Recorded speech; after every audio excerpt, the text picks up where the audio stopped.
Hello everyone, welcome back to my recap movie again. The antagonist of the movie is 10-year-old Michael Myers from Illinois. He has a difficult life both at home and at school because of his shy and weird nature, and also because he's from Illinois. To make matters worse, his mother Deborah is one of the most desirable strippers in the city. One weird thing about this kid is that he kills and dice the animals while hiding behind a Halloween clown costume. It's pretty weird. His most recent victim is this pet mouse. One day while Michael is engaged in his odd behavior, we see his mother Deborah preparing food for the family. It is revealed that her boyfriend Ronnie is loud, ill-tempered alcoholic and aggressive towards her. It makes rude comments about Deborah, his teenage daughter Judith, and infant daughter Boo. The little girl always starts crying as soon as Ronnie raises his voice. Meanwhile, Michael comes downstairs wearing his clown mask and announces that his pet mouse has died. His mother comforts him and promises to buy a new one, but she doesn't ask about the cause of the road's death. Just then Ronnie tells the kid to remove his clown mask, and when Michael refuses, yanks it off his face. Later that day at school, Michael encounters a bully named Wesley Rhodes and his friend in the washroom. They tormented by making nasty comments about his mommy being a stripper. Understandably, Michael becomes upset and begins yelling "shut up" while battling the bullies alone. Their scuffle as events really ended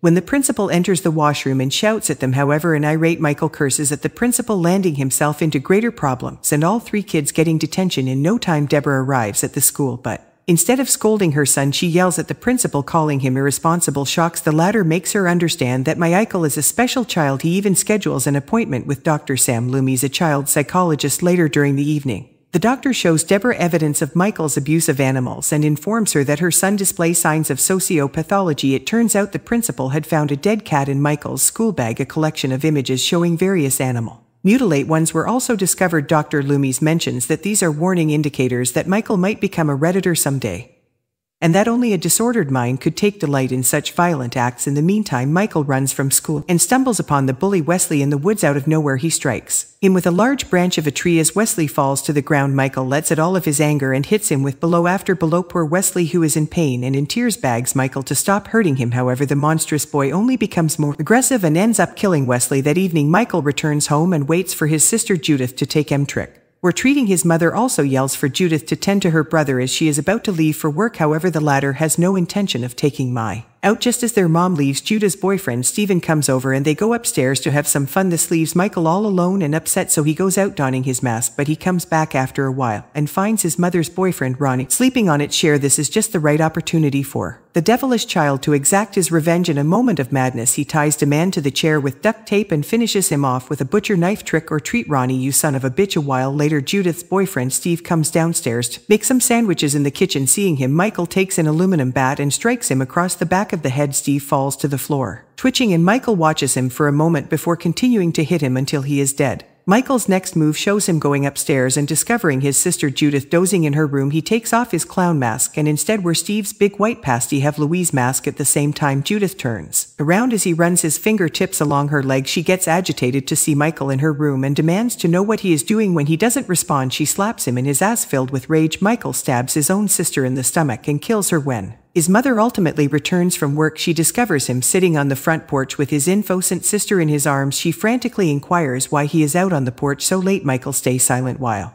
police sirens can be heard in the background. The following day, Michael is convicted of first-degree murder and imprisoned in the mental hospital under the care of Dr. Loomis. Despite the cold murders, Michael pretends to be innocent, claiming that he doesn't remember anything. Every week, Deborah pays him a visit, but Michael seems to be growing worse. Several months pass that he continues to lie to the Dodgers. During one session with Dr. Loomis, Michael shows him the new mask he made for himself. He claims that he dons this mask to cover up his ugly. One day, his mother visits him after a long time and tries to talk to them. However, Michael is silent and more are isolated than ever. She shows him an old photo of him and his infant sister in an effort to cheer him up and advises him to hang it in his room, but the evil boy continued to remain silent. After the appointment, Dr. Loomis leads Michael to a nurse's care while Deborah exits the sanitarium. This turns out to be a bad idea, as when the tour alone, Michael becomes aggressive and staff labs dinners to death with a fork. After a while, Deborah and the doctor find out about the incident and become speechless. In particular, Deborah is utterly distraught now that she has seen what her son is truly capable of. It was one thing when he killed my boyfriend and daughter, but now the nurse. Later, she returns home and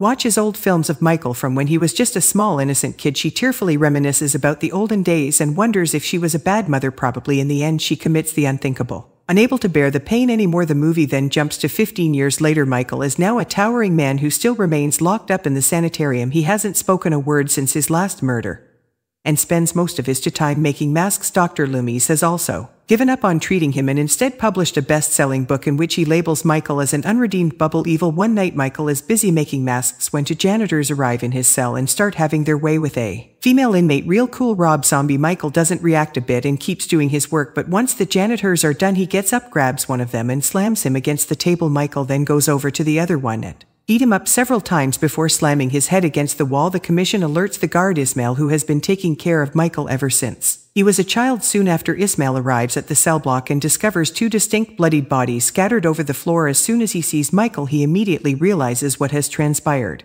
He tries to lead the monster back to his cell, but the latter brutally punishes him and finishes him off with a television set. Following the massacre, Michael flees from the asylum, ready to cause more havoc. In the next scene, he arrives at a truck stop and gets in a fight with the driver. He bashes the driver several times against the wall, eventually killing him. Michael then steals the driver's overalls and discards his own. By the next morning, which is one Halloween day, Michael has returned to his family home in Haddonfield. The place remains abandoned since his mother's demise. Once there, he retrieves his favorite butcher knife and mask. In the meantime, we are introduced to Laurie Strode, an exemplary college student from Haddonfield. One day she has instructed by her father, who is a real estate agent, to deliver some papers at the previous Myers residence, which is Michael's home. It turns out that her father is trying to sell the old Myers home, which the locals believe to be haunted. Is asked where he drops off the paperwork there and departs, but to her misfortune Michael sees her and becomes curious. He then follows her to college and creeps on her. Here we get to know that Laurie is often lonely and she spends most of her time babysitting a neighboring 10-year-old boy. On the contrary, her best friends Linda and Annie are more popular and beloved throughout the school. Later that night, and he convinces Laurie to watch her kid GHTTPS so that she and her boyfriend can have some frickin' fun. On the other hand, Linda joins her partner for a party at the former Myers residence. Michael, who also happens to be there, notices the couple and creeps on them. When Linda's boyfriend goes to relieve himself, Michael attacks him and kills him on the spot. He then goes ahead and finishes off Linda as well. After this, Michael makes his way to Laurie's house, where he murders her parents just like Michael do as soon as she departs for her babysitting job. His reign of terror doesn't stop there as he makes his way to Auntie's house, where she is having fun with her boyfriend. Michael brutally finishes off the latter and then forces himself onto any very cool Rob Zombie. After a few hours long, he arrives there with James and discovers the traumatic scene, and he is shaking profusely and a complete undressed state while her boyfriend's body hangs from the ceiling. Suddenly, Michael appears at the premises and starts attacking Laurie. The latter somehow manages to flee, but he follows her and ambushes her. Meanwhile, Michael's escape has been reported to Dr. Loomis. He frantically comes over to Haddonfield and begs the local sheriff to acknowledge that Michael Myers has returned and is dangerous. The sheriff immediately calls Laurie to ask about her whereabouts, but she doesn't pick up. Then, after a bit of digging around, he finally gets to know the truth. Turns out that Laurie is Michael's sister and that she was adopted when Deborah committed the unthinkable. The doctor realizes that Michael is aware of this truth, which is why he has been creeping on Laurie, fearing that she may be the next victim. The doctor then makes the ultimate decision to visit the Myers residence. Meanwhile, we learn that Laurie is still alive, but she is being held captive. The psychopath drops his knife and hands her a picture of the two of them when they were little, but Laurie doesn't seem to understand or reminisce about anything. She was just an infant while he is not. Looking, she manages to stab Michael in the neck and flee into the backyard. However, it merely affects his bulky body. Laurie is then pursued by her psychopath brother, who eventually catches her in the empty pool. Thankfully, the doctor shows up at the right time and begs Michael repeatedly to stop. When this doesn't work, because obviously he shoots the psychopath multiple times in the back. After this, the doctor and Laurie try to flee, but Michael miraculously gets up, breaks the windshield, and yanks her out of the car. Is about to finish her off, but the doctor starts begging him to release her. Surprisingly, Michael gives in and hands Laurie over to him, but the next second, he grabs the doctor and brutally kills him by gouging at his eyes. If this is happening, Laurie grabs the nearby gun and flees upstairs. The psychopath also follows her and eventually corners her on a balcony. He then tackles her through the window and they both end up falling over the railing. A while later, he awakens on top of an unconscious Michael. She then points the gun at him and fires a shot, but he suddenly wakes up and grabs her wrist. Despite this, Laurie remains undeterred. Fires several more shots at him. The movie ends as Laurie, who is covered in the psychopath's blood, screams hysterically. Michael Myers is finally dead until this movie makes money at the box office. Then he will come back to life. Thanks for watching this movie. Please subscribe for get more videos.